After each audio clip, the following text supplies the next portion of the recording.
Buenas noches, compañeros. Si me pueden confirmar el audio, el retorno de audio. Se te escucha bien, Andrés. Muchas gracias, Daniel. Bien, el repaso que se tiene programado para esta noche propiamente ha sido a pedido de varios compañeros en vista de que la fecha del examen se ha modificado y se ha acercado un poco más. Bien saben los compañeros del paralelo A que se les ha reprogramado su examen primer parcial para el lunes 17 de junio y su presentación de sus monografías y asimismo el inicio de su defensa para el 21 de junio. En ese entendido también se ha adelantado lo que es la presentación de las monografías y el primer parcial también para el otro paralelo, el paralelo B, que daría su primer parcial en fecha 18 de junio y la presentación de sus monografías y asimismo la defensa de las mismas a partir del 20 de junio, para que tomen en cuenta. Previamente a entrar a lo que son los comentarios, críticas que el doctor hace respecto a los tipos penales, que es el avance que ha tenido el doctor hasta la fecha, ya 4 meses que ha criticado, ha descompuesto, ya poco más de la mitad de los tipos penales o de los delitos que se encuentran en nuestro ordenamiento jurídico. Sin embargo, creo yo necesario un repaso como tal de contenido de Penal 1, en especial de lo que refiere a lo que es teoría del delito y lo que son las corrientes, tanto la corriente causalista y la corriente finalista. Esto en vista de que el doctor muchas veces en clases hace referencia a este contenido, criticando, ¿no? La mezcla que existe dentro de nuestro Código Penal al momento de redactar distintos tipos penales. Siguen teniendo aún resabios de lo que es la corriente causalista.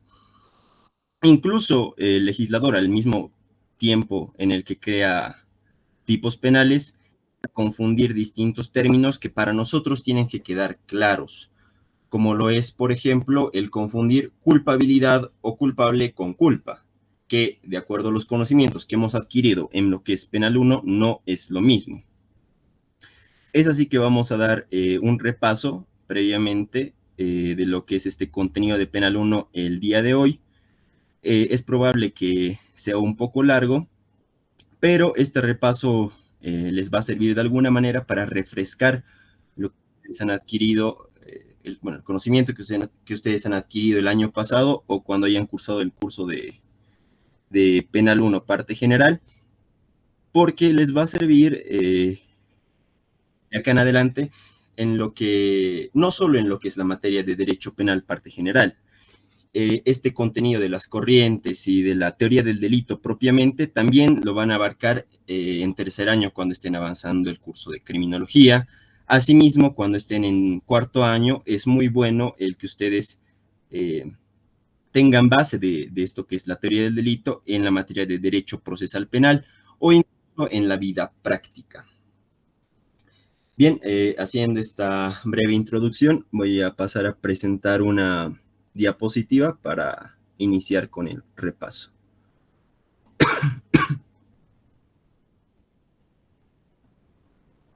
Creo que se puede ver. Sí, se puede. Bien, la teoría del delito. Entonces, vamos por partes. Creo que siguen queriendo ingresar. Ya. El primer punto refiere al Código Penal. Nuestro Código Penal en un inicio, en 1972, si ustedes revisan su compendio penal o su código que hayan comprado de la Gaceta, en las primeras páginas va a referir que este código es creado mediante un decreto ley, el decreto ley 10426 del 23 de agosto de 1972. Cuando se crea cuando se da a conocer este código penal, se tiene como tal en el mismo una corriente. este sigue una corriente, que es la corriente causalista. En un momento vamos a entrar en detalle a ello. Es recién en el año 1997, con la ley 1768, que se lo eleva al rango de ley propiamente y se adopta como tal lo que es la corriente finalista. Ahora, ¿qué diferencias existen entre esta corriente causalista y corriente finalista? Que el doctor muchas veces va a hacer mención en lo que es, en lo que es clases. Para hacerlo un poco más digerible, voy a tratar de presentarlo en otra ventana. Acá.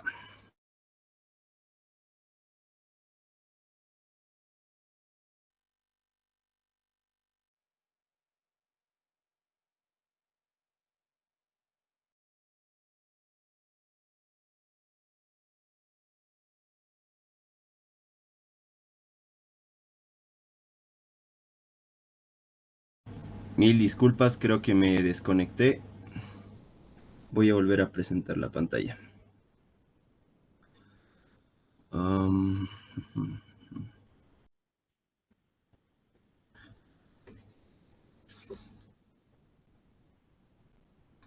Bien, para que pueda hacerse más digerible esto de las diferencias entre lo que son ambas corrientes, lo vamos a ir representando como si estuviéramos acá en una pizarra. Bien.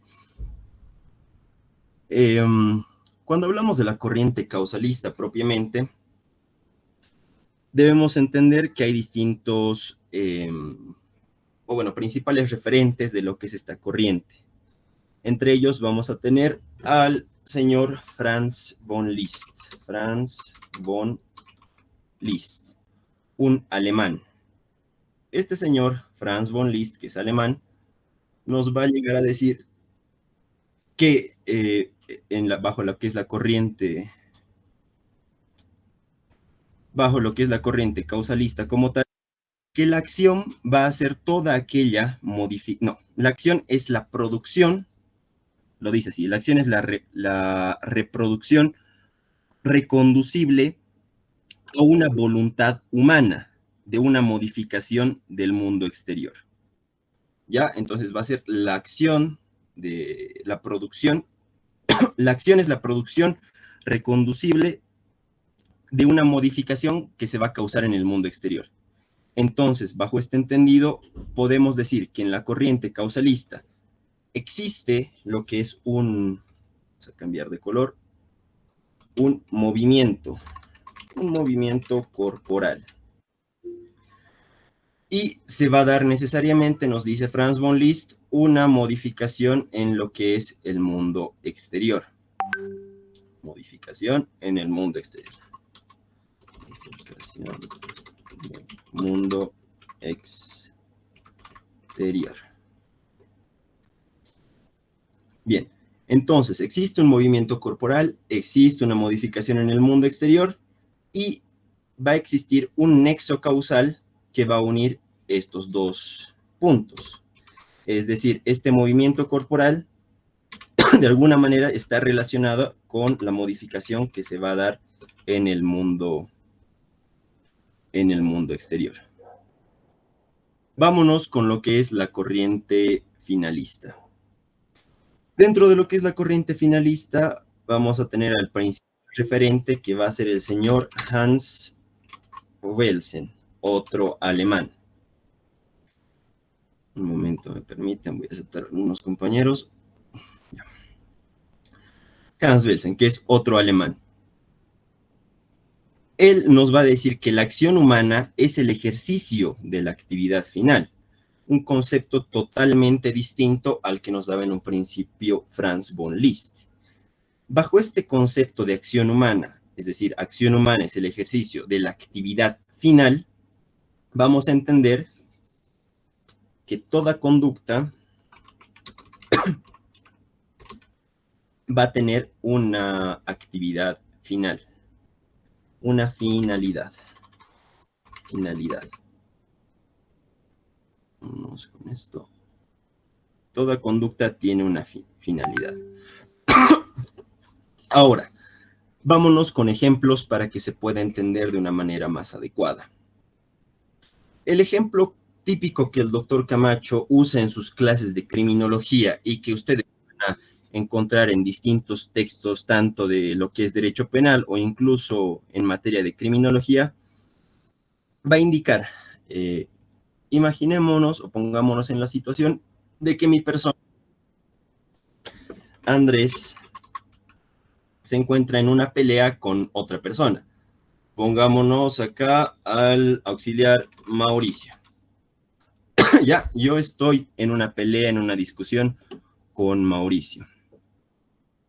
Entonces, bajo la corriente causalista, ambos estamos en una discusión y en un determinado momento, Andrés, o sea, mi persona, termina golpeando a Mauricio. Lo golpeo y causo lesiones en él, o ocasiono que le sangre la nariz, no sé, pero ocasiono algún tipo de daño en él. Entonces va a aparecer una ambulancia que va a llevar a Mauricio a una atención. Va a llevar a Mauricio al hospital para que reciba la correspondiente atención médica. Entonces, aquí ya entra incluso otra persona.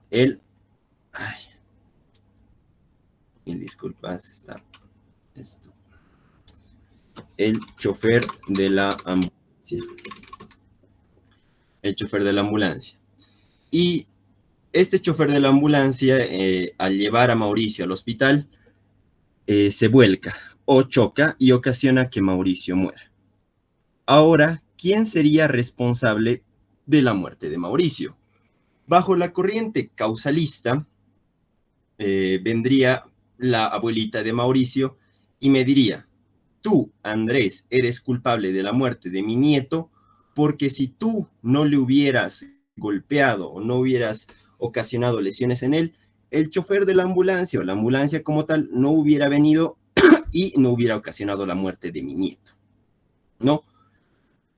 Bajo el entendido o la comprensión que tiene esta señora como tal, este movimiento corporal que yo he tenido, el golpear a Mauricio, la modificación en el mundo exterior, la muerte de Mauricio, tiene un nexo causal, tiene alguna relación, pero sin embargo, también tiene relación el chofer de la ambulancia, porque si el chofer de la ambulancia no se volcaba, probablemente Mauricio no hubiera muerto y ahora seguiría vivo, ¿no? Existe algunos problemas con lo que es esta corriente. ¿Por qué? Porque dentro de esta misma corriente hay otras teorías. Encontramos lo que es la teoría de equivalencia de condiciones. Equivalencia de condiciones. O también conocida como la teoría de la conditio sine qua non. No, teoría de la conditio sine qua non. Sine qua non, sin lo cual no es posible. Un momento, me esperan, por favor.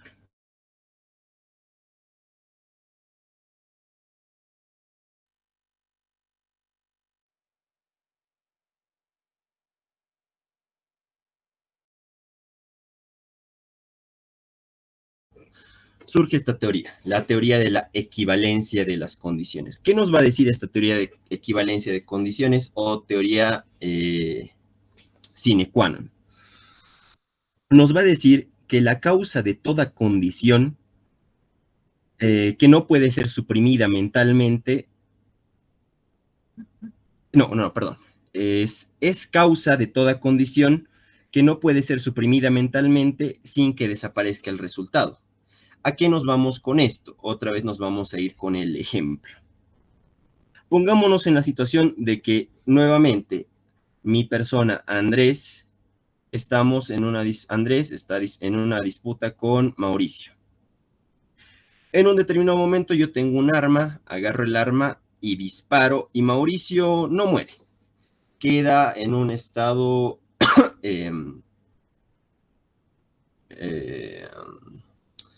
en un estado, digámoslo así, de inconsciencia, ¿no? Le disparo, pero no muere. Entonces llega la ambulancia y se lo lleva. Sin embargo, pasa el mismo resultado. La ambulancia se choca, vuelca y muere. Ahora, ¿quién es responsable? ¿Es responsable mi persona? ¿Es responsable Andrés por la muerte de Mauricio? ¿O es el chofer de la ambulancia? Bajo esta teoría de la conditio sine qua non, sería responsable mi persona. ¿Por qué? Porque existe la causa y la condición son equivalentes. Es decir, si suprimimos como tal mi existencia, no habría dado el resultado que se ha dado, es decir, la muerte de Mauricio. Si yo no existiera, no le hubiera disparado a Mauricio. Si yo no existiera, no hubiéramos entrado en conflicto con Mauricio. No, es la condición que existe para que se dé como tal el resultado. Sin embargo, surgen algunos problemas con lo que es esta teoría de la conditio sine qua non, porque de alguna manera podríamos volver o retroceder en el tiempo hasta los inicios. ¿Cómo? Porque si por mi culpa ha muerto Mauricio, también es responsable mi madre. ¿Por qué? Porque me ha concebido. Y así mi abuela, ¿por qué? Porque ha concebido a mi madre y así podríamos retroceder en lo que es el tiempo. Entonces surge acá lo que es un problema que nos va a llevar a una desembocación hasta el infinito. ¿Y qué solución se le trata de dar a lo que es esta teoría de la equivalencia de condiciones? Pues se habla de una teoría de prohibición, de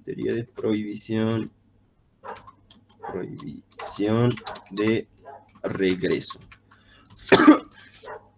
¿Qué nos va a decir esta teoría de la prohibición de regreso como tal? Nos va a decir que se debe devolver en el tiempo hasta el momento en el que una persona haya manifestado dolosamente para que se llegue a dar el resultado. Es decir, mi madre no me ha concebido como tal para que yo mate a una persona, como en este caso llega a ser Mauricio. No. Ahora, imaginémonos, sigámonos en la misma situación. Yo, mi persona, ha comprado el arma de una persona que vende armas de fuego, pero esta persona solo vende a personas que tengan licencia. Pongámonos en la situación de que yo falsifico un documento y le presento a este señor que vende armas y le digo que me venda un arma porque yo soy un deportista que practico, no sé, tiro con arco y me compro un arco y unas flechas, ¿no? Arma con la cual termino matando a Mauricio. Este señor, bajo la corriente causalista, vendría a ser responsable porque si él no me hubiera vendido el arma, yo no hubiera matado con ese arma a Mauricio. No, pero ¿qué nos dice esta teoría de la prohibición de regreso? Solo podemos regresar en el tiempo hasta que una persona haya manifestado de una manera expresamente dolosa para que se dé el resultado. En este caso, el señor, si hubiera conocido la situación en la que yo me encontraba y hubiera sabido que yo iba a matar a Mauricio y aún así me vendía el arma, entonces este señor también sería responsable.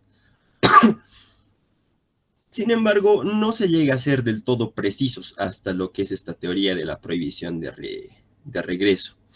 Así también surge lo que es la teoría de la imputación objetiva. Imputación objetiva. ¿Qué nos va a decir esta teoría de la imputación objetiva?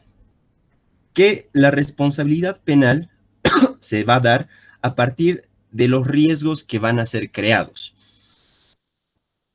Es decir, que mi conducta va a crear un riesgo que no va a estar permitido. ¿Cómo ejemplificamos esto? Volvamos otra vez a la situación anterior. ¿Qué pasa con el chofer de la ambulancia que igual, de alguna manera, ha causado la muerte o es responsable de la muerte de Mauricio? Bien sabemos nosotros que las ambulancias llevan a personas que se encuentran enfermas, que necesitan atención médica urgente, por lo cual llegan a ir a altas velocidades. ¿no? Sin embargo, estas altas velocidades también tienen que estar de alguna manera reguladas. ¿Por qué? Porque pongámonos en la situación en la que un chofer de una ambulancia está conduciendo a una alta velocidad con su sirena sonando y en el momento en el que tiene que ir por una curva, no baja la aceleración. Sigue yendo a, pongamos, 90, 95 kilómetros por hora. Al no bajar la aceleración en una curva y girar, pues termina volcando. Esta persona, sabiendo que debería haber reducido la velocidad, no lo hizo y al final terminó desencadenando en un suceso que nadie quería. Entonces, la conducta de este chofer de ambulancia como tal ha creado un riesgo que no estaba permitido. Sí existía un riesgo permitido que el chofer acelera hasta cierta velocidad, pero no debería haberse de haberse pasado.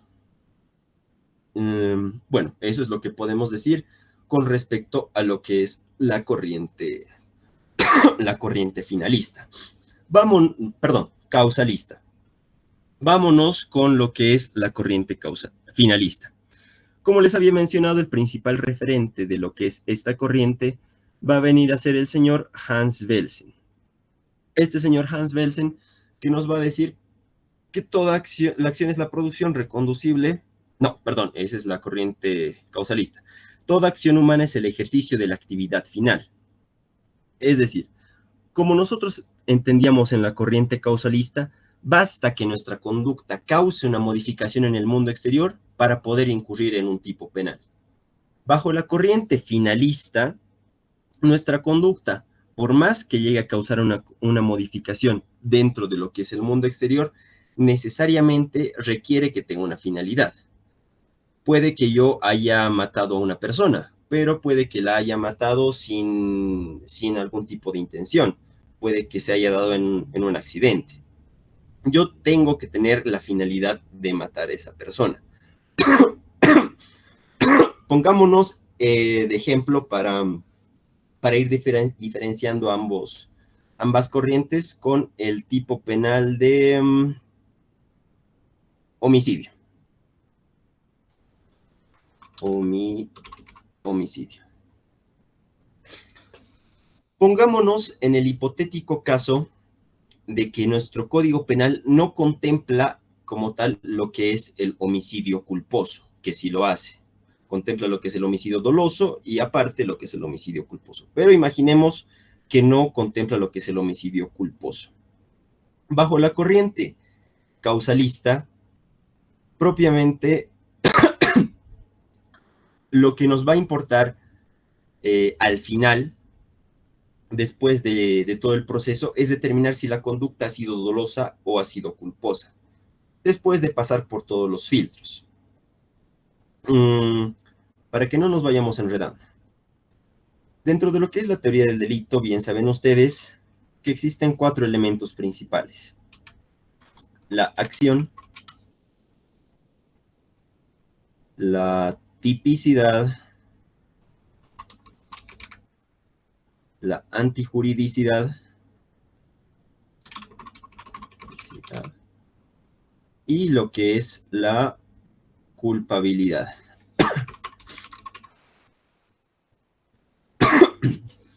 Ahora, ¿qué pasa con estos elementos? Dentro de lo que es la corriente causalista propiamente, vamos a analizar que existe una acción, ¿no? Una conducta que yo llego a tener, matar a una persona. Esta conducta que yo llego a tener se va a adecuar a un determinado tipo penal, tipicidad. Voy a ver si esta conducta va a ser contraria al derecho, antijuridicidad. Y finalmente voy a ver si la persona va a cumplir los parámetros para que se le pueda determinar la culpabilidad. Dentro de la corriente causalista, el dolo y la culpa, bien sabemos nosotros que el dolo va a ser igual a conocimiento y voluntad. Es decir, cuando una conducta es dolosa, requiere necesariamente de 2 elementos cognoscitivos y elementos volitivos. Es decir, que la persona tenga conocimiento y voluntad de lo que está haciendo. También hablamos de lo que es culpa, cuando una persona tiene la falta del deber de cuidado. Falta del deber de cuidado. Estos dos elementos subjetivos, como tal, dentro de lo que es la corriente causalista, se analizaban dentro de lo que es la culpabilidad. Es decir, me estaban procesando por homicidio. Por homicidio. Yo tenía una conducta, se adecuaba a un tipo penal y era contraria al derecho. Al final, los abogados de alguna manera trataban de determinar si mi conducta había sido dolosa o culposa para darme una pena más agravada o, en todo caso, más atenuada. Sin embargo, con lo que es la corriente finalista, este dolo y culpa ya no se van a analizar propiamente dentro de lo que es este filtro de la culpabilidad, sino van a pasar a analizarse dentro de la tipicidad. De la tipicidad es exactamente dentro de lo que es el tipo penal. Es por eso que en clases el doctor muchas veces pregunta cuál es el elemento, el elemento subjetivo del tipo penal. Y solo puede haber dos respuestas posibles, o es doloso o es culposo. ¿Qué de diferente tiene este cambio que se da como tal? Ahora, si la conducta que yo tengo no ha sido intencionada, sino ha sido por un accidente, yo no he tenido la finalidad de matarlo, y pongámonos en el hipotético caso de que el homicidio culposo no está regulado en nuestro país, bajo la corriente finalista lo analizamos dentro de la tipicidad, y como yo no he tenido como tal el conocimiento y la voluntad para matar a una persona, pues se lo deja ahí, ya no se va a pasar a la antijuridicidad y ya no se va a pasar a lo que es la culpabilidad. Al final yo no voy a tener ni una pena ni una medida de seguridad. Bien, esas son las principales diferencias que existen entre estas dos corrientes, la corriente causalista y la corriente finalista. Vamos a continuar con las diapositivas.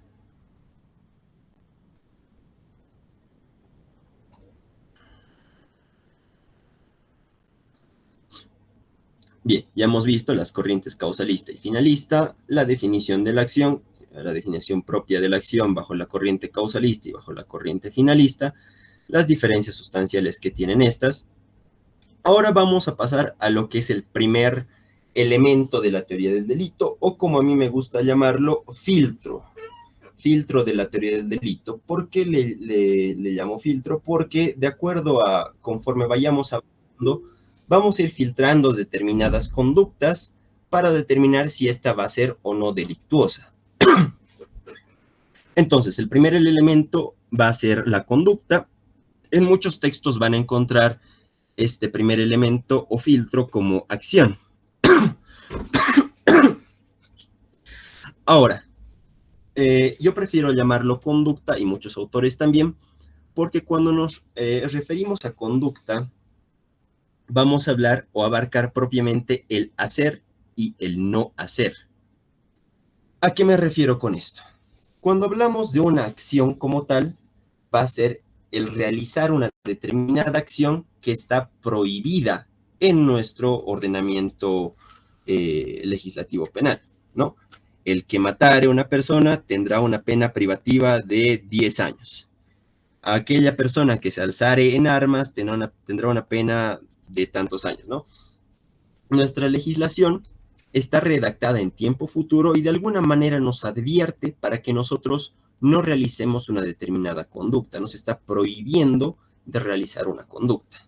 Vámonos, por ejemplo, a un tipo penal, el más famoso, el 251, que ya lo había mencionado hace un rato, homicidio. La persona que matare a otra será sancionada con presidio de 10 a 20 años.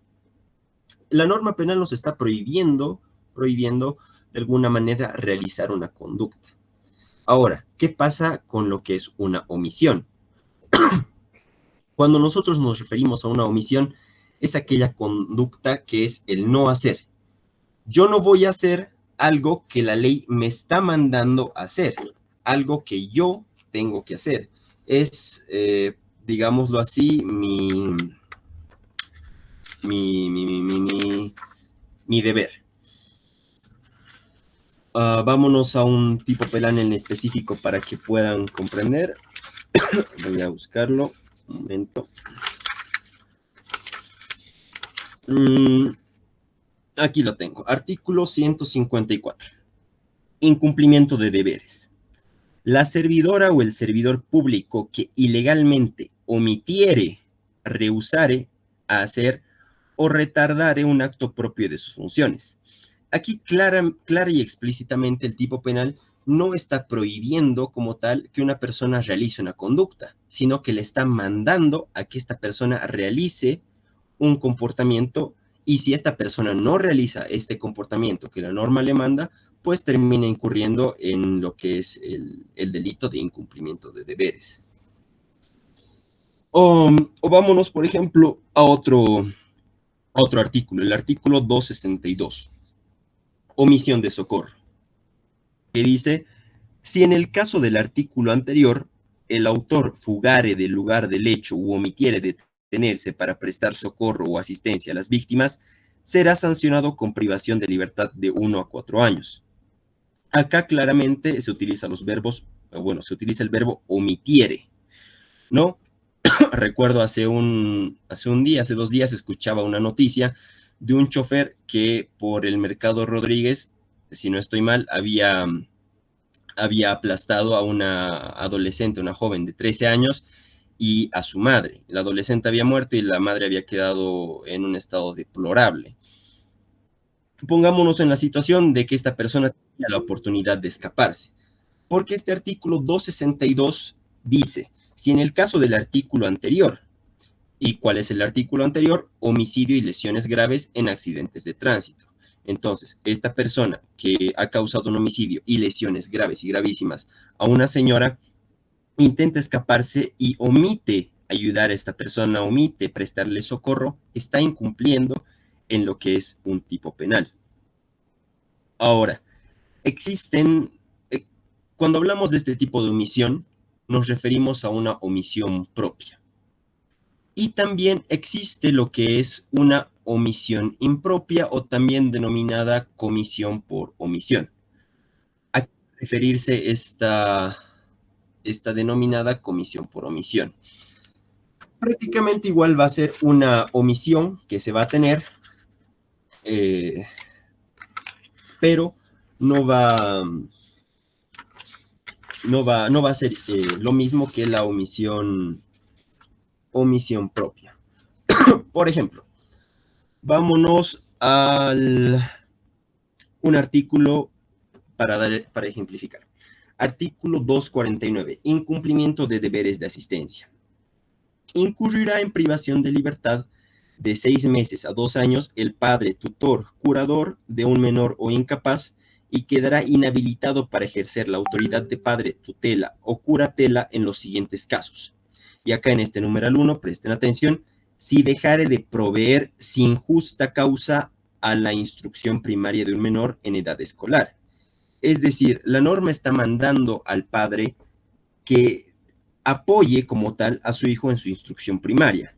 Y si no lo hiciera y dejara de proveerle los medios, los recursos necesarios, estaría incurriendo en lo que es este tipo penal. Ahora, no necesariamente expresa la palabra omitir, si se han dado cuenta. Entonces, ¿qué diferencias encontramos o cómo podemos diferenciar un tipo penal de omisión propia y un tipo penal de omisión impropia? Hemos visto que los tipos penales de acción son muy fáciles, son prohibitivos. Pero ¿qué diferencias hay entre estos? Bueno, la omisión propia como tal nos va a hablar de una manera en general y va a ser una conducta, bueno, la conducta va a ser independiente del resultado. Ya habíamos visto el artículo de incumplimiento de deberes, aquel funcionario público que no cumple sus deberes, ¿no? Porque no exista un resultado como tal, de que no hablemos de un delito material, no existe un resultado, esta persona va a incurrir en el tipo penal. No está existiendo una modificación en el mundo exterior, o sea, su conducta no es muy relevante, pero no está haciendo lo que la ley manda. Por otra parte, cuando hablamos de una omisión impropia, necesariamente se tiene que dar un resultado. Y en esta omisión impropia también podemos hablar de lo que es una posición de garante. Volviendo al último artículo que leíamos, que decía, si dejare de proveer sin justa causa. En este entendido, el padre está en una posición de garante. ¿Por qué? Porque esta persona, porque la educación de su hijo de alguna manera depende del padre. Otro ejemplo que se llega a dar en varios libros de lo que es derecho penal, nos va a decir que incluso la madre que amamanta a su hijo omite amamantarlo, darle leche y al final el niño termina muriendo, incurriría en un delito de omisión impropia. ¿Por qué? Porque la madre estaría en posición de garante de este niño. Bien, entonces recapitulando, la omisión propia va a ser de manera general, va a ser una conducta que va a ser independiente del resultado, y la omisión impropia va a ser una conducta específica que va a requerir de un resultado y en la cual se puede hablar de una posición de garante. Vamos con la siguiente. Las causas de exclusión de la acción. Cuando estamos refiriéndonos propiamente a lo que es el primer filtro de la teoría del delito, que es la conducta, también hablamos de causas de exclusión de la acción. ¿A qué nos referimos con esto? Que va a haber determinados momentos en los que una persona, por más de que haya podido incurrir en un tipo penal, pues no se le va a considerar como una acción, porque su conducta tiene una causa de exclusión. En lo que es la doctrina, principalmente se manejan tres o cuatro causas de exclusión de la acción, dependiendo al autor que se vaya a citar. La primera causa de exclusión de acción que tenemos es el estado de inconsciencia. Muchos autores de derecho penal, entre ellos van a poder encontrar Luis Jiménez de Azúa, Enrique Basigalupo y otros doctrinarios que ustedes revisen o quieran citar, nos van a hablar de sonambulismo, ¿no? Personas que, o incluso personas que llegan a consumir bebidas alcohólicas o algún tipo de droga y llegan a tener una percepción alterada de lo que es la realidad, ¿no? Una persona en sonambulismo puede causar lesiones, por ejemplo, a otra persona, o incluso una persona en un estado alcohólico puede llegar a matar a otra persona. Yo tengo varios amigos que muchas veces al día siguiente de que estaban en una fiesta me preguntan, no sabes lo que hice ayer, no recuerdo a partir de este momento, ¿no? Entra en un estado donde un estado automático, llamémoslo así. Y hay muchas personas así. Sin embargo, este tipo de estado como tal no puede ser inducido para cometer un delito. ¿A qué me refiero con esto? Yo sé que cuando consumo bebidas alcohólicas, pierdo el conocimiento en un determinado momento.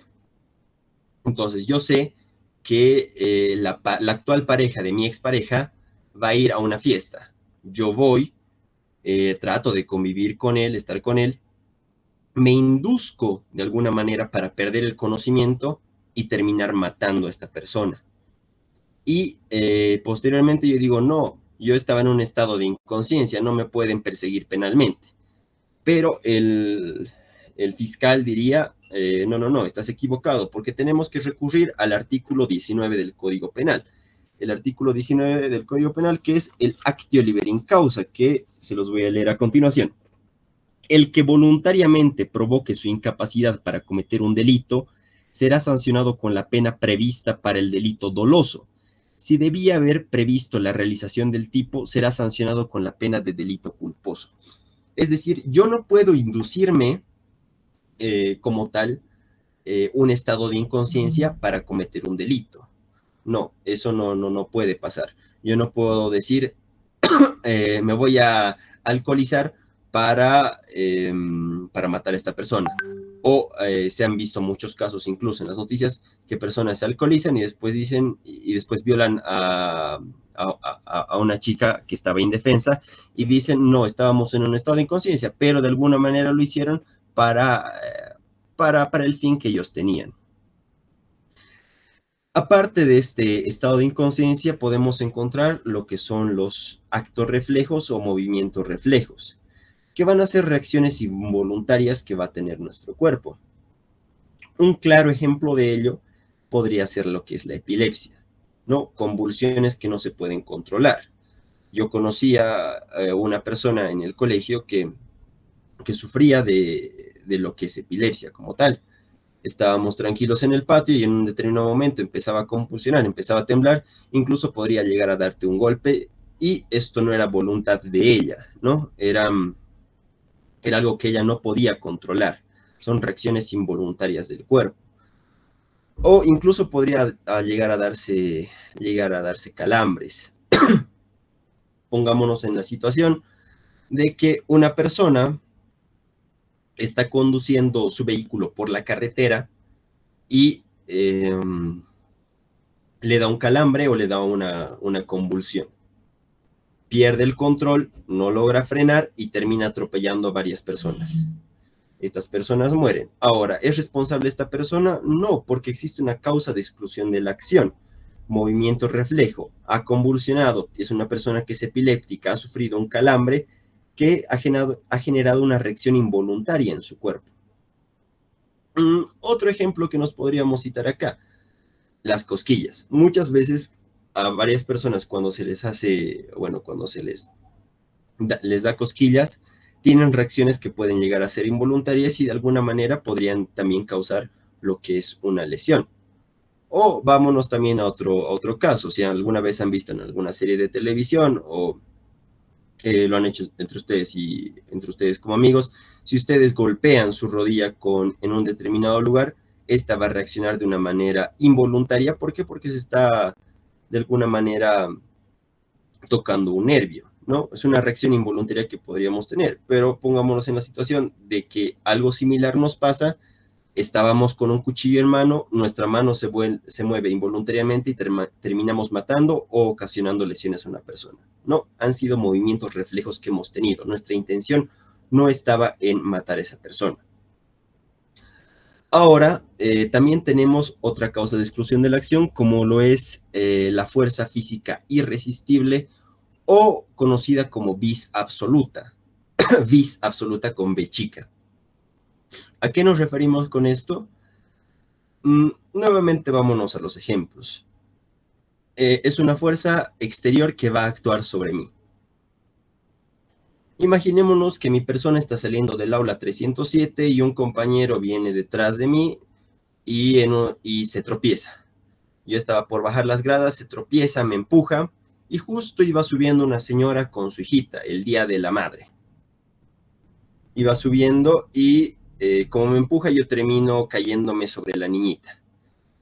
Aplasto a la niñita, ella se golpea su nuca y pongámonos en la situación de que esta niñita fallece. Yo no podría llegar a ser responsable porque ha existido una fuerza exterior que ha actuado sobre mi persona. Un compañero, otra persona, me ha empujado de una manera accidental, cosa que yo no he podido controlar y esa conducta ha terminado desencadenando en una conducta delictiva. No, a eso nos referimos con lo que es la vis absoluta o una fuerza física irresistible. Ahora también está lo que es una fuerza intimidatoria o presión psicológica o también conocida como vis compulsiva. ¿A qué nos referimos con esta vis compulsiva como tal?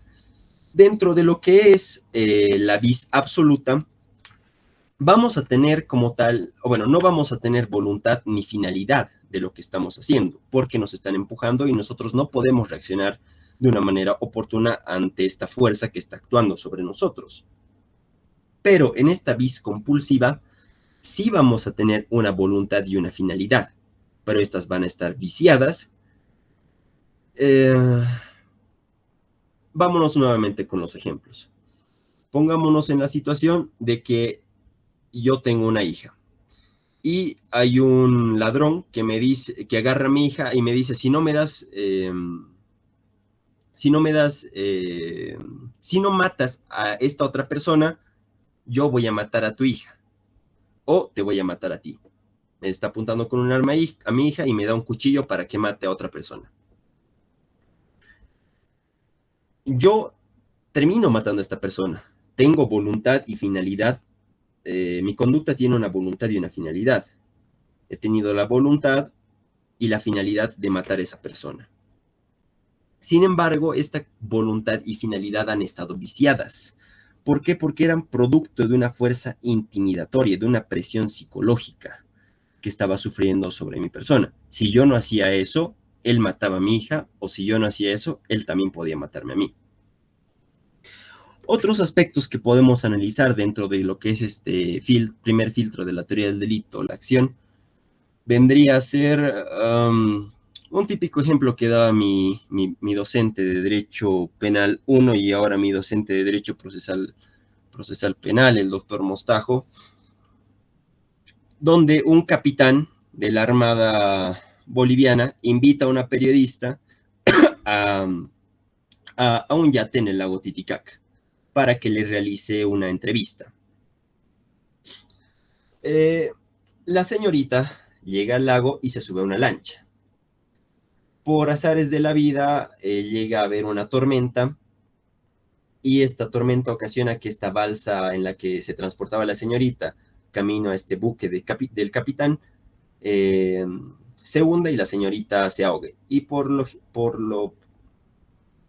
ello muera. Esta señorita muere, luego viene la mamá de esta periodista, señorita periodista, y le recrimina al capitán. Y le dice, si usted no hubiera invitado a mi hija no hubiera fallecido.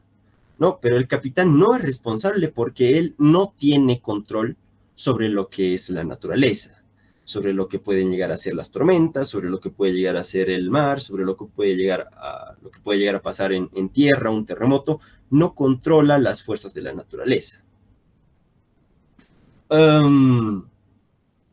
Recuerdo yo cuando hacía pasantías en juzgados de ejecución penal, criticaba yo mucho un caso con mi juez porque, les cuento a continuación, era un señor mayor que viajaba por la carretera con su esposa.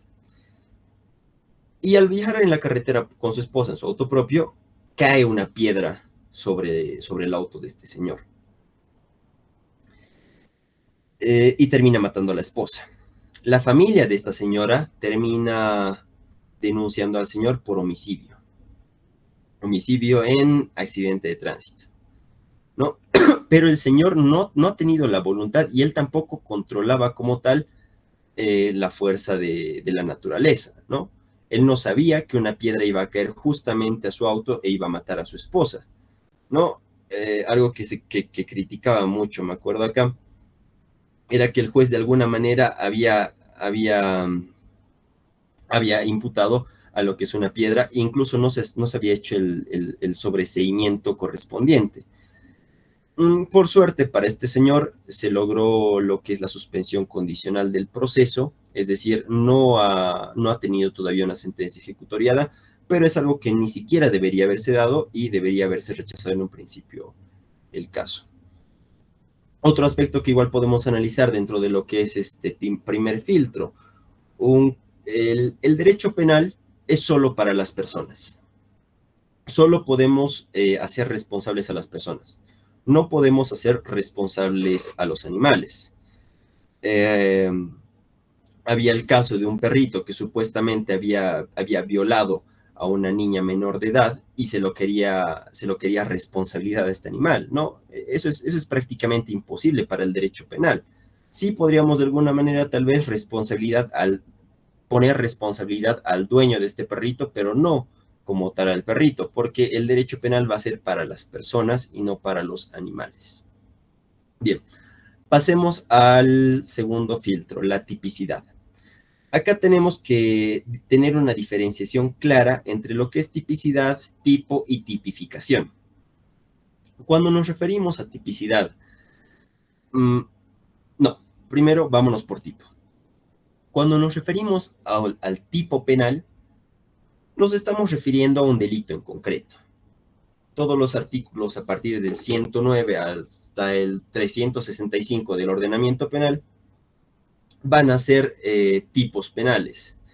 El delito de homicidio es un tipo penal, el delito de prevaricato es un tipo penal, el delito de peculado, el delito de traición, el delito de cohecho, el delito de malversación es un delito, o bueno, un tipo penal. Teniendo esto claro, vamos a ver qué es la tipicidad. La tipicidad es la adecuación de una determinada conducta a un tipo penal. La adecuación de una determinada conducta a un tipo penal. Yo mato a una persona, ¿a qué tipo penal se adecua mi conducta? Al tipo penal de homicidio, el que matare a una persona. Se adecua perfectamente. La tipificación. ¿Qué es la tipificación? Es prácticamente la manera en la que el legislador va a redactar una determinada norma, ¿no? Al momento, la tipificación como tal es la labor del legislador al momento de la creación de la norma penal. Bien, teniendo en claro lo que es el tipo penal, vámonos a los elementos del tipo. Cuando hablamos de elementos del tipo, podemos referirnos a ellos como elementos subjetivos y elementos subjetivos.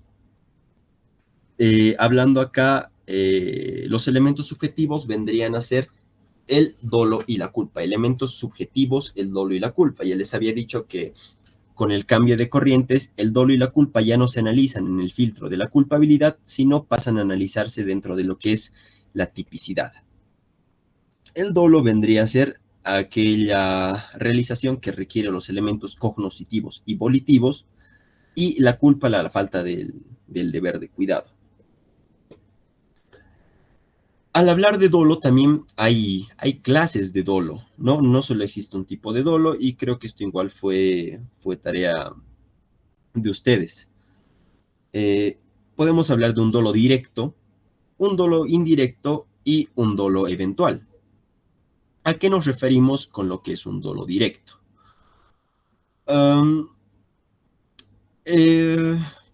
Sigamos en lo que son estos delitos contra la vida, el homicidio. El que yo mate a una persona con un cuchillo. Yo voy a la casa de una persona, mato a esta persona con un cuchillo, con un arma de fuego, como se haya dado la situación, estoy cometiendo un dolo directo. También tenemos lo que es un dolo eventual. Un ejemplo del dolo eventual se da cuando el sujeto considera la realización de un hecho delictivo, pero aún así actúa. Pongámonos en el hipotético caso de que yo con 4 amigos hemos robado un banco. Hemos robado un banco y nos estamos escapando en un auto. En un determinado momento nos metemos a una calle que es de doble carril, doble ruta, y el carril por el que nosotros estábamos yendo está súper congestionado, hay trancadera. Entonces yo, como soy chofer de este vehículo, me meto al otro carril y entro en contrarruta. Estoy consciente de que puedo matar a personas, puedo ocasionar lesiones a personas, puedo ocasionar accidentes de tránsito, y aún así actúo. Esto es un dolo eventual. Ahora, también podemos hablar de un dolo indirecto. Volvamos a los ejemplos. Pongámonos en la situación donde mi persona constantemente veo a una chica simpática que es mi vecina por la ventana. Siempre la veo salir y entrar. Pasa que un día llega su exnovio y sale con ella, ¿no? Se me derrumba el mundo, me rompe el corazón, y yo digo, no, no puede ser feliz con otra persona. Y pongo una bomba en la puerta de su casa para que la próxima vez que esta chica salga, muera. Esta chica, justo el momento en el que iba a salir, recibe la visita de su hermana y de su madre. Y al momento de abrir la puerta y salir a recibirlas, pues la bomba explota y las 3 mueren. Mi dolo como tal, mi objetivo, era matar a esta chica, pero he terminado matando también a su madre y a su hermana. Se ha producido un dolo indirecto. Y estos tipos de dolo incluso están reflejados, al menos lo que es el dolo directo y el dolo eventual, dentro de nuestro ordenamiento penal. Si ustedes revisan el artículo 14, dolo, la primera parte va a referir a lo que es un dolo directo. Actúa dolosamente el que realiza un hecho previsto en un tipo penal con conocimiento y voluntad. Ahí los dos elementos que les decía que forman parte necesariamente del dolo, el conocimiento y la voluntad, un dolo directo. Para ello es suficiente que el autor considere seriamente posible su realización y acepte su posibilidad. Como les había dicho hace un momento, igualmente, en el dolo eventual considero seriamente que puedo realizar una acción y aún así lo acepto. Acá hablamos de lo que es un dolo eventual. Vamos con lo que es la culpa. La culpa les había mencionado que es la falta del deber de cuidado.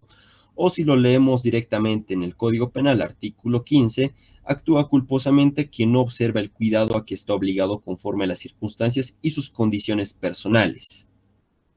¿No? Quien no observa el cuidado, indica el artículo 15. Y dentro de lo que es la culpa también hay clases de culpa. Hay una culpa consciente y una culpa inconsciente. Cuando hablamos de una culpa consciente como tal, eh,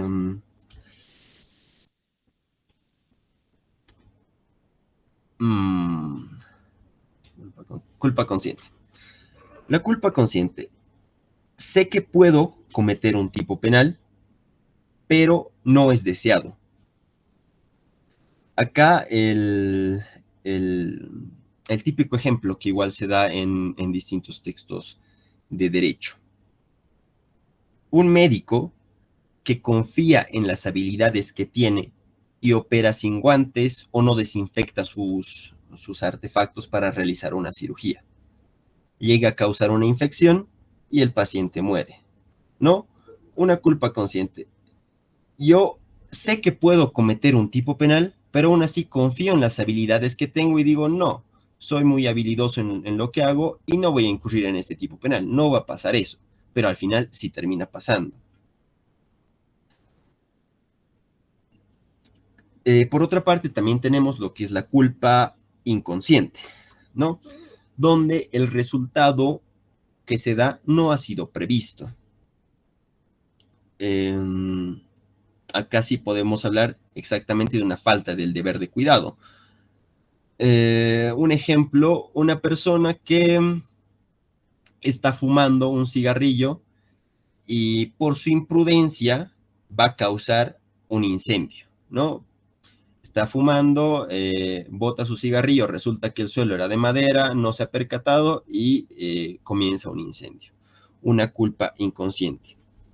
Y estas mismas clasificaciones, o bueno, clases de culpa, culpa consciente e inconsciente, igual las podemos encontrar en el Código Penal. Si revisamos el artículo 15, el numeral 1 nos indica, no toma conciencia de que realiza el tipo legal, culpa inconsciente. El ejemplo que les daba, estoy fumando en la calle, no en la calle, perdón, en un lugar donde el piso es de madera y pienso que el cigarrillo se ha apagado al momento en el que yo lo he botado al piso. No toma conciencia de que realiza el tipo penal, termino comenzando un incendio. Numeral segundo.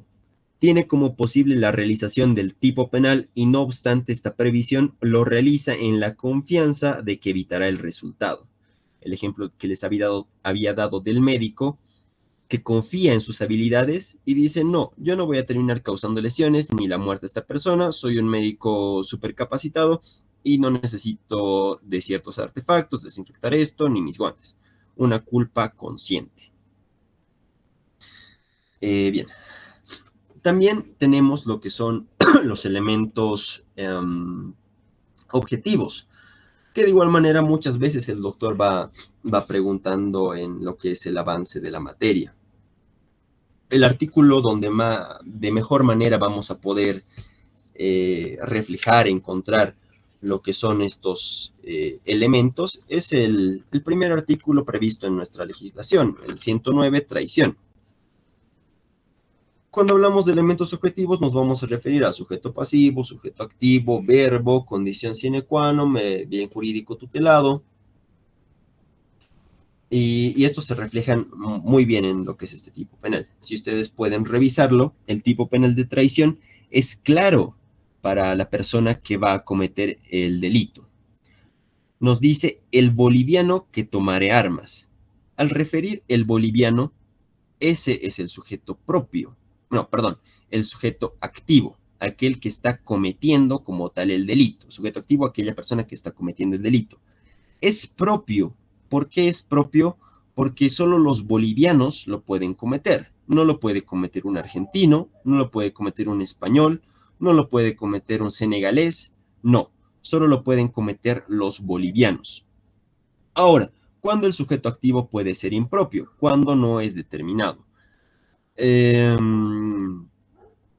El artículo 326, 325, creo que es, si me permiten consultar. 326, hurto. El que se apoderare ilegítimamente.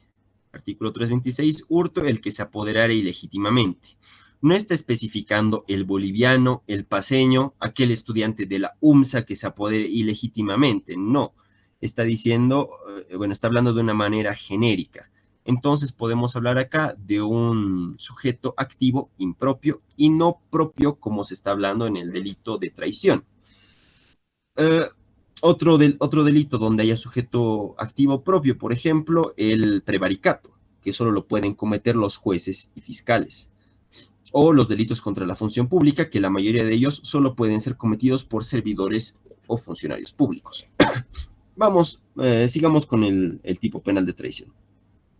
El boliviano que tomare armas contra la patria, se uniere a sus enemigos, les prestare ayuda, se hallare en complicidad con el enemigo durante el estado de guerra. Acá los verbos principales, ¿no? Tomar armas, unirse, prestar ayuda, esos. Con el enemigo durante el estado de guerra extranjera será sancionado con 30 años de presidio sin derecho a indulto.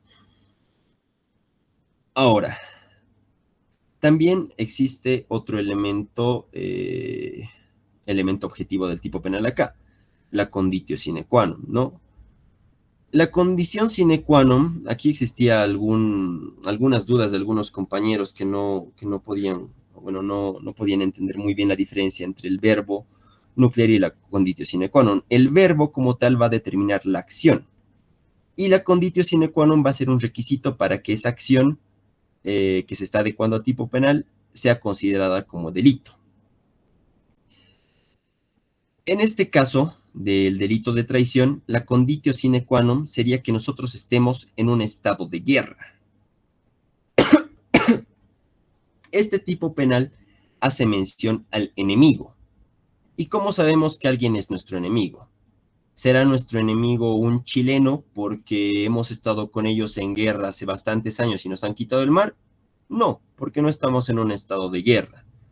Entonces, la condición como tal para que se dé el tipo penal de traición, la conditio sine qua non, es que nosotros nos encontremos en un estado de guerra. Podría darse que en el país de Chile se dé un maremoto y vayan bastantes personas con ayuda humanitaria a darles, a realizar trabajos. Se está prestando ayuda, nuestro tipo penal de alguna manera se está adecuando. El boliviano que tomare armas, el boliviano que prestare ayuda al enemigo. Muchos dicen, no, los chilenos son unos enemigos, nos odian, existe mucho resentimiento, pero no son nuestros enemigos como tal porque no estamos en un estado de guerra. A eso se refiere como tal lo que es la conditio sine qua non. ¿Cuál es el bien jurídico tutelado acá? Es la seguridad del Estado. ¿Y quién es el sujeto pasivo sobre el cual se está afectando el bien jurídico tutelado? Es la patria o el Estado boliviano. A eso refieren los elementos objetivos del tipo penal. Vámonos ahora con lo que es el error de tipo. Cuando hablamos de error de tipo, el autor del hecho delictivo va a actuar considerando que no está cometiendo el delito. Es decir, existe una incorrecta interpretación de las circunstancias que se están dando al tipo penal. Otra vez a los ejemplos. El ejemplo que se da en la mayoría de los casos, que es muchas veces solo se cambia el animal sobre el cual se está dando el ejemplo. Pongámonos en la situación de que yo soy un cazador.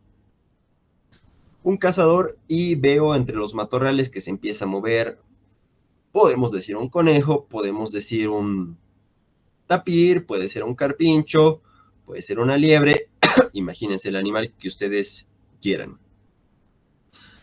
Veo a este animal y, bueno, veo algo que se mueve entre los arbustos y pienso que es un animal, que es un conejo, y le disparo. Resulta que este supuesto animal es una persona y la he terminado matando. Incurro en el tipo penal de homicidio como tal, porque le he quitado la vida a una persona.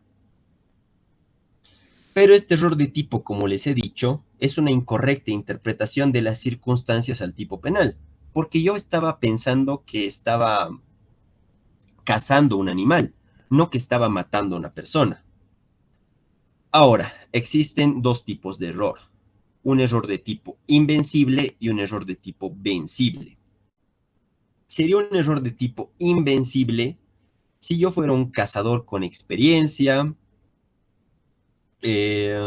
o haya estado cazando de noche, cosa que no haya podido ver con total claridad que era un animal, o que incluso yo haya hablado para de alguna manera hacer que el conejo salga, pero aún así siendo una persona no me ha respondido, y se termina dando esta muerte de esta persona. Acá no existe como tal responsabilidad penal, porque yo no he podido prever de alguna manera que era una persona. Para mí seguía siendo un conejo o cualquier otro animal. También tenemos lo que es el error de tipo vencible. Acá, en la misma situación, podríamos hablar de una persona que habitualmente caza. En el anterior caso era un cazador sin experiencia, perdón. En el error de tipo vencible, una persona que habitualmente caza, que claramente puede o sabe de alguna manera distinguir entre animales y personas, y aún así no ha tomado todos los medios necesarios y termina matando a la persona. Este error de tipo vencible muchas veces es sancionado como un delito culposo. Y si lo quieren revisar dentro de lo que es el ordenamiento penal, pueden consultar el artículo 16, el numeral primero, son como 3 párrafos que nos hablan de este error de tipo. Vámonos ahora con lo que es la antijuridicidad. Cuando hablamos de antijuridicidad, recordarán ustedes de sus clases de teoría general del derecho, existe una diferencia entre lo que es una ley y una norma. Una ley va a tener lo que es un procedimiento por un órgano, ya sea el órgano legislativo, para que se dé la creación de esta misma. En cambio, la norma no necesariamente tiene que tener este proceso. Podemos hablar de normas jurídicas, sí, todas aquellas que están en nuestro ordenamiento penal, pero también penal o cualquier ordenamiento normativo en nuestro país. O también podremos hablar de normas de trato social, ¿no? Entonces, dentro de lo que es la tipicidad, vemos que una conducta sea contraria a la ley, pero dentro de la antijuridicidad, vemos que esta conducta, que si bien es contraria a la ley, también sea contraria a la norma, sea contraria al derecho. Porque puede que el derecho, nuestra normativa, nos permita incurrir en determinados tipos penales en contadas ocasiones. Acá ya hablamos de lo que son las causas de exclusión de antijuridicidad.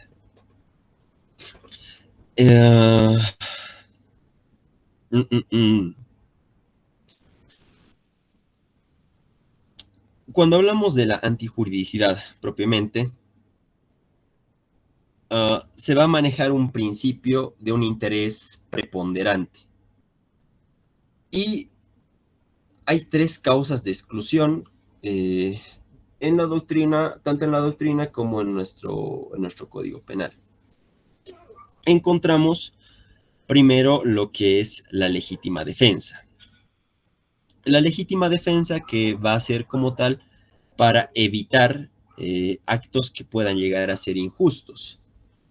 Sin embargo, se debe cumplir ciertos requisitos que se mandan, como les había indicado, tanto en lo que es la doctrina como en nuestro ordenamiento penal. El día de ayer igualmente veía una noticia en Estados Unidos, un mexicano había matado a un venezolano. ¿Por qué? Porque el venezolano estaba escuchando música alta, el mexicano le dijo que baje su música, el venezolano le dijo que no y le arrojó una botella a su hijo. El mexicano enfurecido sacó su arma de fuego y disparó a varios venezolanos, matando a uno de ellos. Varias personas en redes sociales alegaban, no, es legítima defensa, déjenlo libre, pero no, bajo lo que es la doctrina e incluso nuestro ordenamiento penal, eso no podría considerarse como legítima defensa. ¿Por qué? Porque si bien se ha defendido un derecho propio o ajeno que debe ser precautelado por la legítima defensa, es decir, si estoy defendiendo un bien mío o un bien de otra persona, existen ciertas limitaciones. La acción como tal que estoy rechazando debe ser una agresión injusta, ¿no? Una persona que me está lanzando una botella, no puedo agarrar un arma y dispararle, ¿no? Tal vez deba reaccionar de una misma manera, lanzarle una botella, pero no llegar a ese extremo de matar a la persona. Debe ser actual. ¿A qué me refiero con esto? Puede que hoy día en el Prado, porque yo estaba con mi celular, venga un ladrón con su cuchillo y me asalte. Yo en el forcejeo, por no soltar mi celular, la otra persona termina cortándome mi mano y me causa lesiones. Yo al día siguiente voy al barrio chino con mi pistola, lo encuentro y lo mato. Lo mato porque por las lesiones que me ha causado. Y digo, no, es legítima defensa. No es legítima defensa porque no se ha dado en el momento. He actuado un día después. Debe existir una necesidad racional de la defensa, tal como indica el Código Penal. Es decir, si alguien me está viniendo a atacar con un palo de escoba, yo no puedo agarrar una pistola y matarlo, o no puedo agarrar un machete, existe una significante desproporción. También habría que analizar ciertos aspectos, ¿no? Que esa persona sea alguien robusta, sea alguien fuerte, súper alta, y yo sea alguien chaparro que no tiene otro medio de defensa más que un machete. No, pero se analizan todas estas circunstancias. Y debe existir una proporción en el medio empleado. Si alguien me está atacando, como les indicaba, con un palo, no puedo reaccionar yo con una pistola. También hablamos de lo que es un estado de necesidad. ¿A qué nos referimos con lo que es un estado de necesidad? Es aquel donde se va a sacrificar un bien jurídico. Un bien jurídico para salvaguardar otro de mayor o igual jerarquía, o pongámoslo así, de mayor o igual valor.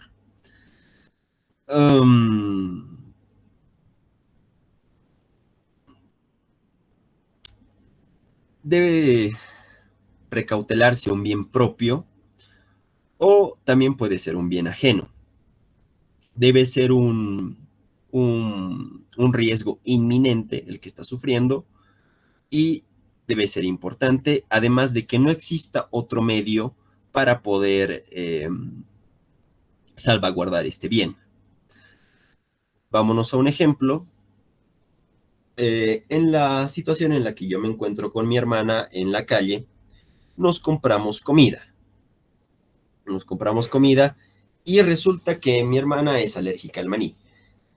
No nos percatamos que esta comida tenía maní, y cuando mi hermana tiene contacto con lo que es el maní, llega a tener una reacción muy, muy fuerte, ¿no? Que incluso puede llegar a cerrársele la garganta, poder dejar de respirar y morir.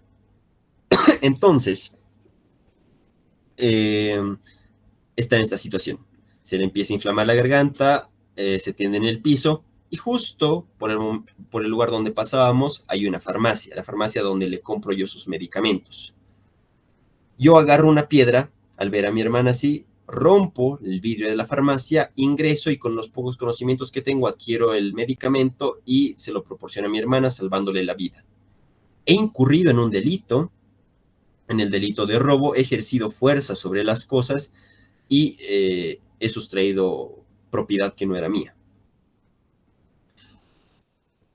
Sin embargo, lo he hecho, he incurrido en este tipo penal para poder salvar la vida de mi hermana, ¿no? A esto se refiere propiamente lo que es el estado de necesidad, sacrificar un bien jurídico para salvaguardar otro de igual o mayor valor. Podemos hablar de un estado de necesidad disculpante y un estado de necesidad justificante. Un estado de necesidad disculpante donde vamos a hablar de bienes jurídicos de igual valor, podría ser propiedad por propiedad, o sí, propiedad por propiedad, o incluso vida por vida, o justificante, donde los bienes van a ser de distinto valor, como el ejemplo que les había dado, donde afecto una propiedad para salvar la vida de mi hermana. También vamos a encontrar dentro de estas causas de exclusión lo que es un ejercicio de derecho, oficio, deber, cargo, que lo encontramos en el artículo 11 de nuestro ordenamiento penal en el numeral segundo, ¿no? Muchas veces en lo que son los deportes se llegan a dar lesiones o incluso por el contacto que se tiene en algún determinado momento se han llegado a dar muertes por lo mismo. Sin embargo, también no existe responsabilidad como tal, al menos en lo que son lesiones en deportes. No sé, en el fútbol puede que una persona se barra y le cause un desviamiento o le rompa el hueso, el fémur a otro jugador.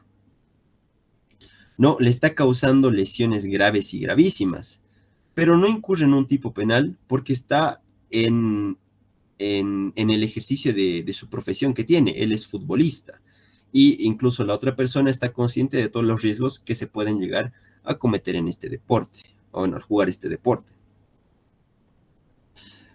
También podríamos ponernos en la situación de los médicos que llegan a amputar partes del cuerpo sin consultar incluso a la persona. Pongámonos en la situación de que un médico le amputa 2 dedos a una persona y la persona le dice, no, ¿por qué me has amputado si yo no te di la autorización? Pero el médico dice, no, pero si no te amputaba estos 2 dedos, podrías haber perdido incluso tu brazo. ¿No? Amputaciones por salud, o incluso podríamos hablar de los policías que cumplen su función. En un determinado momento unos ladrones están asaltando un banco, están haciendo uso de fuerza mediante sus pistolas y los policías reaccionan de la misma manera, ¿no? Están cumpliendo su función.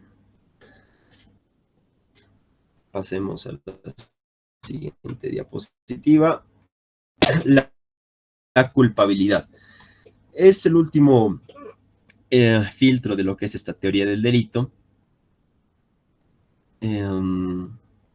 La culpabilidad va a venir a ser lo que es el juicio de reproche a la persona que comete el acto delictivo. El juicio de reproche a la persona que comete el acto delictivo. Hablamos acá de elementos de culpabilidad, y a qué nos referimos con estos elementos de culpabilidad. Van a ser principalmente tres. Hablamos de imputabilidad, conocimiento de antijuridicidad y la exigibilidad de otra conducta. imputabilidad, conocimiento de la antijuridicidad y exigibilidad de otra conducta. Cuando hablamos de imputabilidad, nos referimos a la imposibilidad de una persona de poder comprender los actos que va a tener.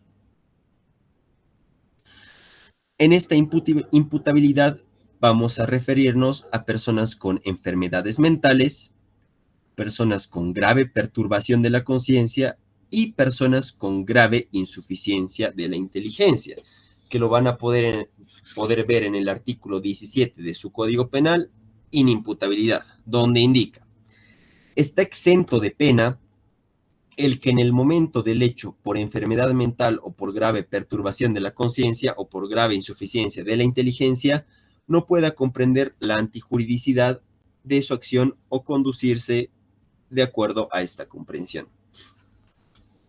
Si notan, se habla de enfermos mentales, personas que tienen grave perturbación de la conciencia, personas que tienen grave insuficiencia de la inteligencia. Cuando hablamos de enfermos mentales como tal, vamos a referirnos a personas que pueden llegar a sufrir algún tipo de psicosis, como por ejemplo pueden llegar a ser personas con esquizofrenia, ¿no? Personas que pueden, o bien, no sé si alguna vez han visto, o bueno, un documental o tienen conocimiento de cómo puede llegar a comportarse una persona esquizofrénica, o puede estar bien dando todo un discurso frente a una pared, o también puede estar sentado mirando al horizonte sin algún tipo de reacción, ¿no? Sin parpadear. Pero en algún determinado momento pueden llegar a tener una conducta que puede ser delictiva. Personas que sufren psicosis. Cuando nos referimos a grave perturbación de la conciencia, va a tener, o bueno, su percepción cognoscitiva va a estar alterada. Incluso podremos referirnos acá a personas que son borrachas o están en un estado de inconsciencia, que han consumido sustancias, que comúnmente consumen sustancias. Una grave perturbación de la conciencia, que no debemos confundirlo con el estado de inconsciencia que se lo analiza dentro de lo que es la acción. El estado de inconsciencia se lo analiza en la acción y la grave perturbación de la conciencia en lo que es la culpabilidad. ¿Qué diferencias tienen? El estado de inconsciencia, como les había indicado, se lo analiza en lo que es la acción y no va a existir conciencia como tal del acto que se está realizando. La grave perturbación de la conciencia como tal se analiza dentro de lo que es la culpabilidad y se va a velar por la capacidad, responsabilidad que va a tener el individuo. Artículo 17, capacidad de responsabilidad que va a tener el individuo. Grave insuficiencia de la inteligencia. Acá podemos hablar de personas que son débiles mentales, ¿no? Sabemos nosotros que el coeficiente intelectual normal en una persona es entre 80 y 120. Mayor a esto podría considerarse personas genias o menor a esto personas con algún tipo de deficiencia mental. Débiles mentales. Una persona que tiene un coeficiente intelectual bajo, o bueno, muy, muy bajo, podría considerarse una persona inimputable. Luego tenemos el conocimiento de su antijuridicidad como otro elemento de la culpabilidad. Conocimiento de su antijuridicidad. Ya hemos visto lo que es la imputabilidad, ahora vemos el conocimiento de la antijuridicidad.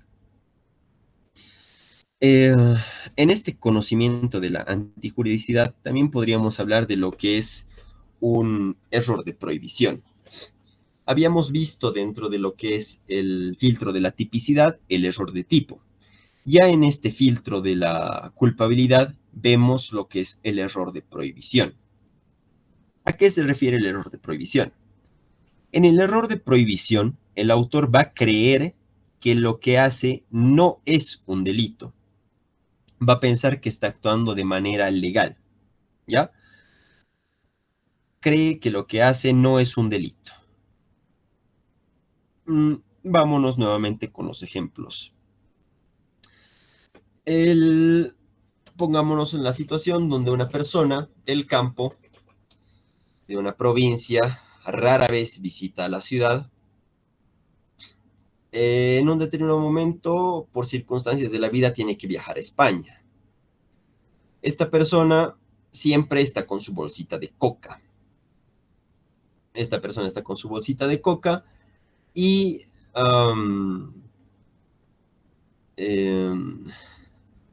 toma el avión. Toma el avión con su bolsita de coca y viaja a España. En Bolivia, en el aeropuerto, no le dicen nada por la falta de control que hay. Llega a España y lo detienen. Le dicen, no, señor, usted está detenido por tráfico de sustancias. Y el señor, sorprendido, le dice, no, en mi país esto está permitido. Yo no sabía que aquí estaba prohibido. Esta es una hoja sagrada.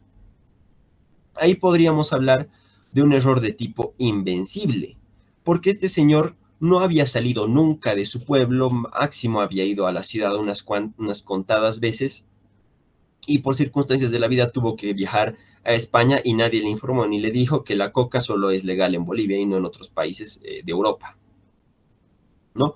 Un error de tipo invencible donde la persona puede ser absuelta, o sea, no puede ser perseguida penalmente. Un error de prohibición vencible, en la misma situación, este señor ya había viajado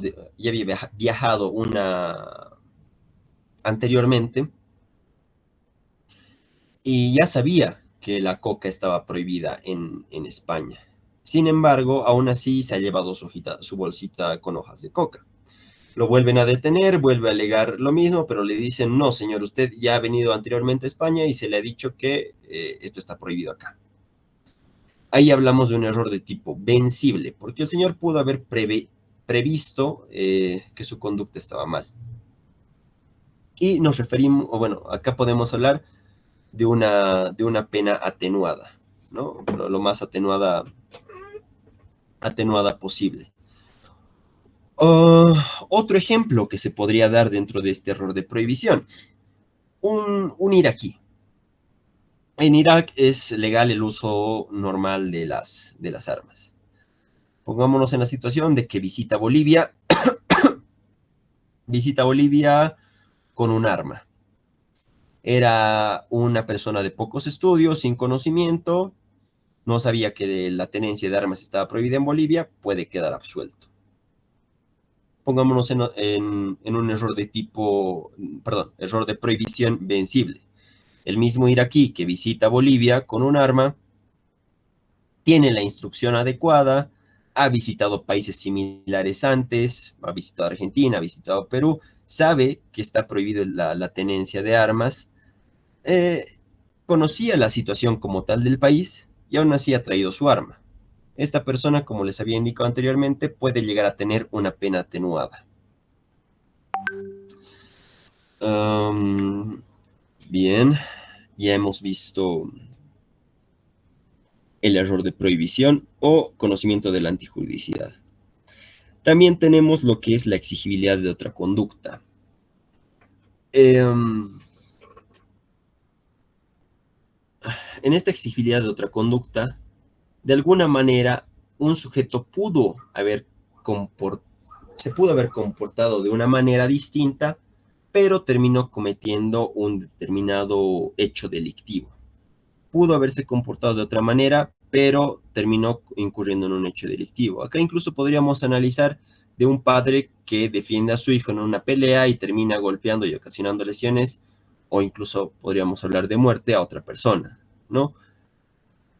Pudo haberse comportado de otra manera, pero no lo hizo. Este es un punto un poco complicado y bastante extenso que se podría incluso llegar a desarrollar en una clase. Les recomendaría para lo que es esto de la exigibilidad de otra conducta, consultar un libro que es Culpabilidad y Prevención en el Derecho Penal de Klaus Roxin. Pueden encontrarlo en internet, está en digital, y van a tener mayores luces de lo que es este elemento de la culpabilidad. Vámonos con el punto de responsabilidad penal. Cuando hablamos de responsabilidad penal, muchos autores, igual hago mención acá, prefieren hablar de responsabilidad penal y no de imputabilidad.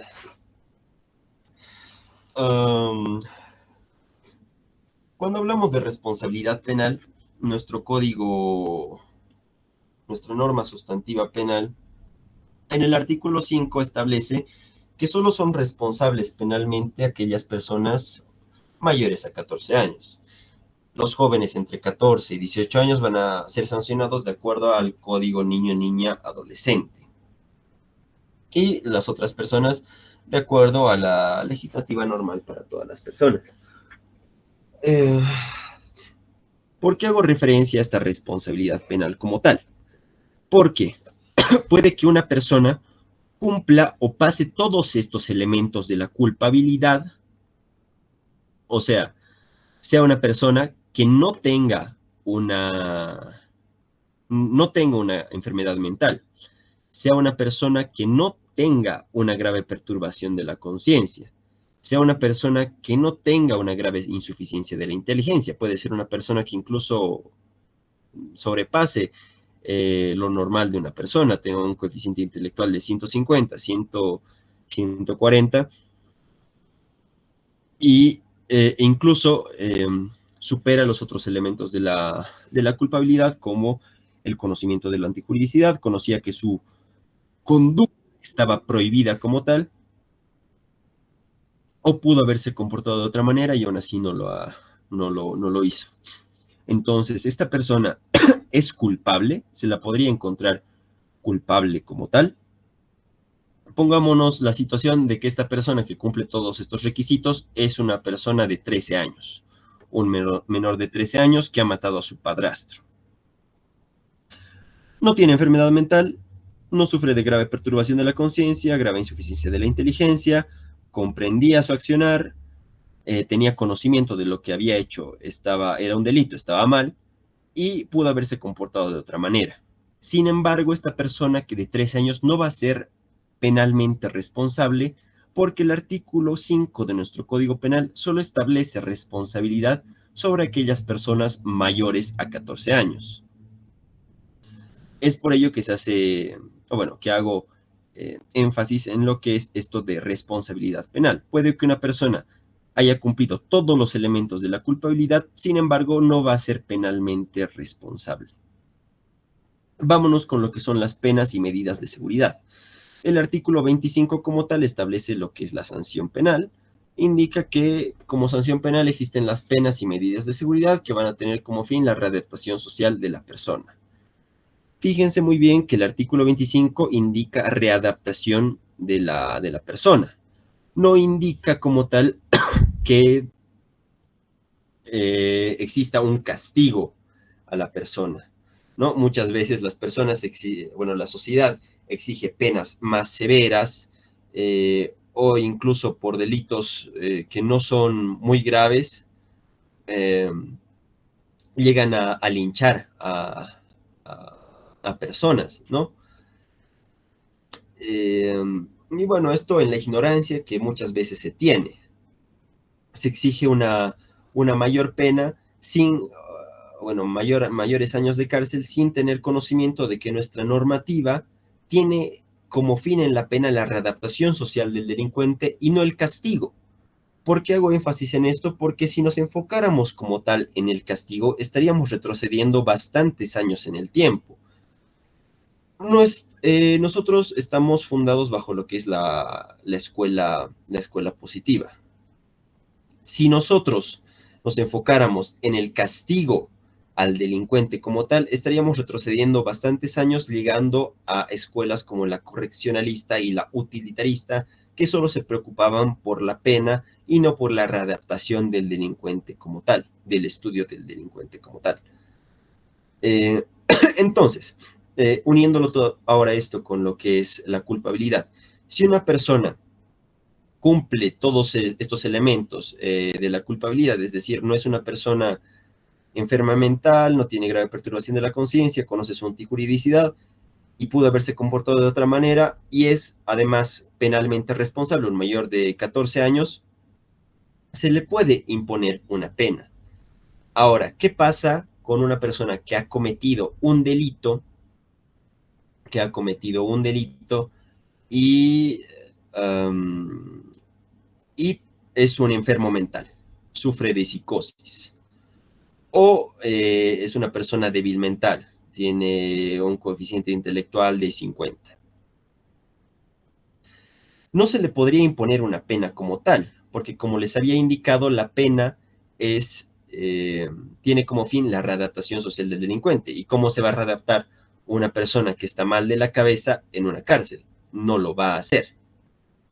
Entonces, si bien no se le pone una pena, se le debe poner una medida de seguridad que está enmarcado dentro de lo que es el artículo 79 del Código Penal. Se lo podría poner en un centro psiquiátrico donde se le podía dar un tratamiento, o incluso la ley de ejecución penal permite que se pueda tener a estas personas dentro de sus domicilios, siempre y cuando estén bajo el cuidado responsable de sus padres, familiares cercanos, hijos, nietos, que eviten de alguna manera que esta persona vuelva a incurrir en, en determinados actos delictivos.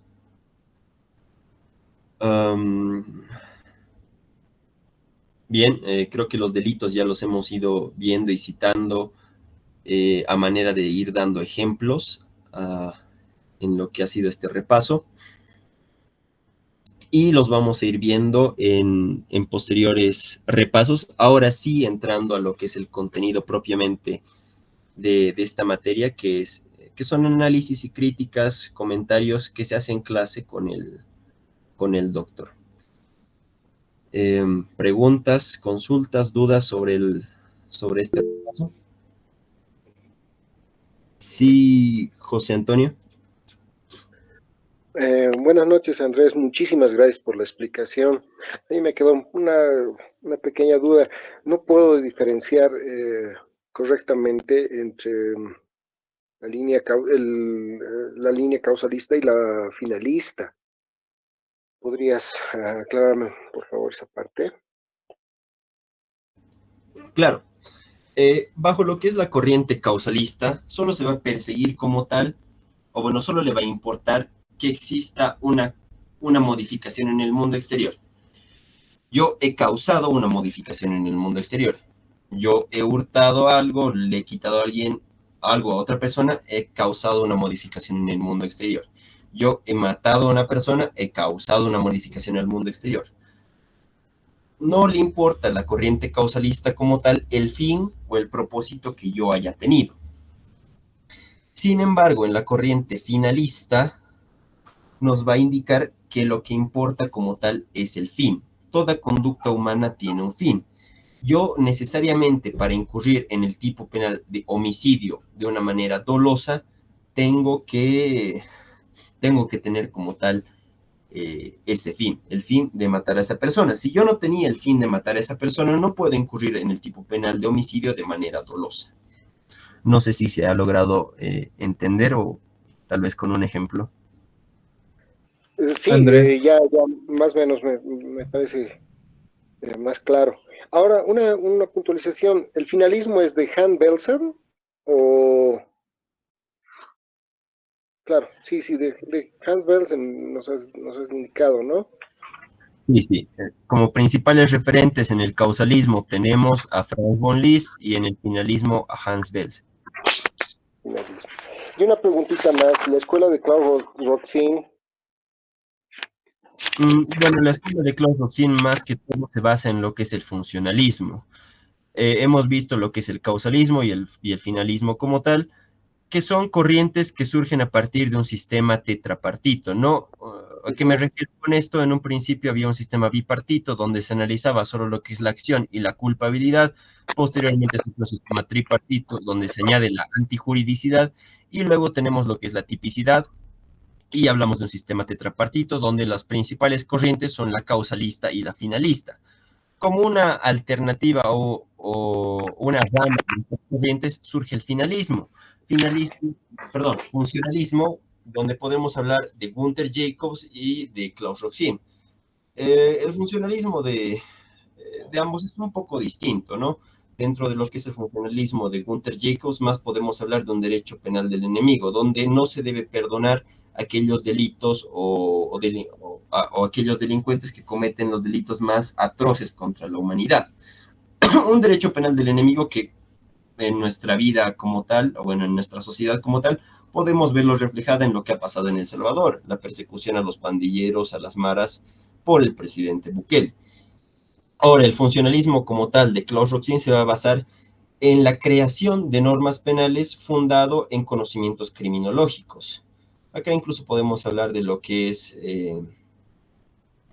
política criminal, medidas de hecho y de derecho aplicadas a la creación de normas, ¿no? Podemos, si existen mayores escuelas, pues va a ser menos necesario que en el futuro haya más cárceles. Muchísimas gracias, te agradezco infinitamente. Muchas gracias, buenas noches. Bien, ¿otra pregunta más? Adelante, Daniel. Andrés, has señalado claramente el artículo 14 con respecto a cómo podemos identificar el dolo. Esa vez recuerdo que el doctor inclusive nos hizo subrayar que una parte nos decía que era el dolo directo y otra parte del dolo, el dolo eventual.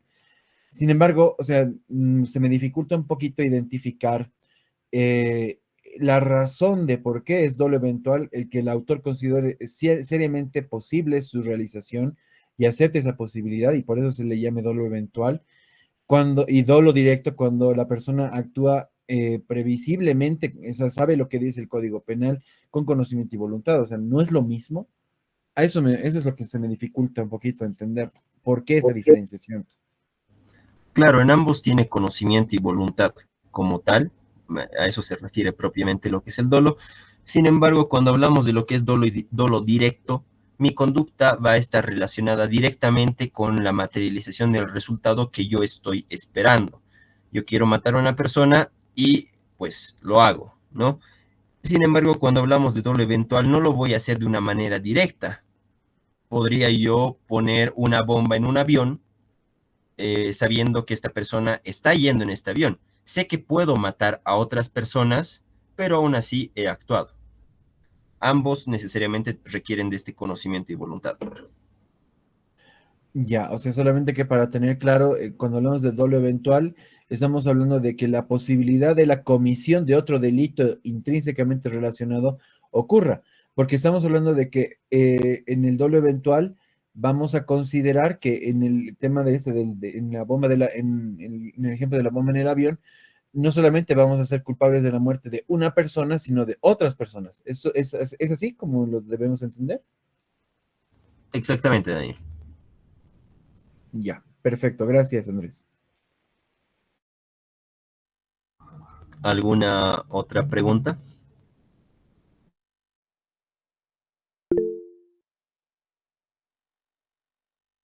Adelante, José. Es importante la correlación temporal en el dolo, por ejemplo, en el dolo eventual. O sea, obviamente es una consecuencia que puede derivar a otros delitos, pero es importante la contemplación temporal. ¿A qué te refieres con ello?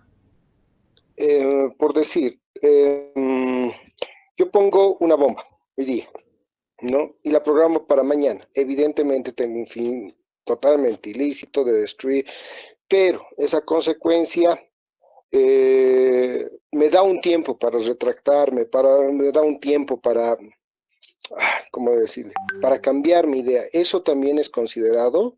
He estado leyendo, aquí hay uno que me dice que la condición temporal puede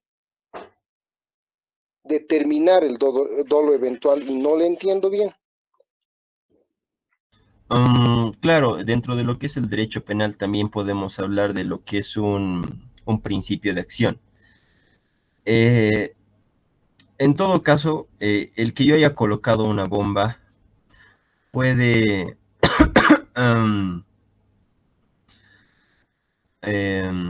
considerarse tal vez porque el fin que yo tenía era matar a una persona, ¿no? Como actos preparatorios. O bueno, encontrarse dentro de lo que es, de lo que son estos actos. Pero si al final me retracto, no habría o no ocurriría como tal esta acción que nosotros estamos persiguiendo de matar a una persona. No se está iniciando el acto delictivo. Vámonos a otro ejemplo. Supongamos que yo estoy pasando con mi arma y entro al banco con el objetivo de, de asaltar el banco. Sin embargo, entro, pero no activo mi arma, no disparo a nadie y retiro un poco de dinero de mi cuenta y me salgo. He tenido toda la intención como tal o la voluntad de querer asaltar este banco, sin embargo, no ha habido un inicio o bueno, como se llama, un principio de acción, por lo cual no existiría un delito. Muchas gracias.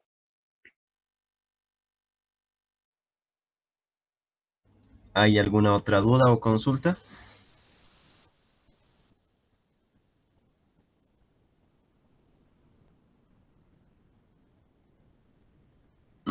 Bien, si no es así, creo que vamos a dar por terminado el repaso del día de hoy. Vamos a continuar, si no es esta semana, la subsiguiente. Si es esta semana, tal vez sea con los doctores Yuri y John, que tienen predisposición para poder dar un repaso. Si es con mi persona, posiblemente sea la subsiguiente semana. Esto en vista de que esta semana y hasta mitad de la subsiguiente semana voy a estar en exámenes, yo también, por lo cual voy a estar un poco ocupado como para poder dar un repaso. Sin embargo, creo yo que vamos a enfocarnos en lo que son los delitos sobre los cuales puede existir mayor duda o el doctor haya realizado una mayor crítica, un comentario más desarrollado. Adelante, Julia. Buenas noches, auxiliar. Una pregunta. ¿Qué fecha es la presentación del trabajo y qué fecha es el examen parcial? ¿Me podría aclarar eso, por favor? Claro. A ver, el día viernes el doctor ha determinado que el paralelo A de su primer parcial el 17 de junio. 17 de junio y presenten sus dos monografías el 21 de junio e inicien las defensas ese mismo día. Para el paralelo B, el primer parcial sería el 18 de junio y la presentación y el inicio de sus defensas sería el 20 de junio. Perfecto. Muchas gracias, auxiliar.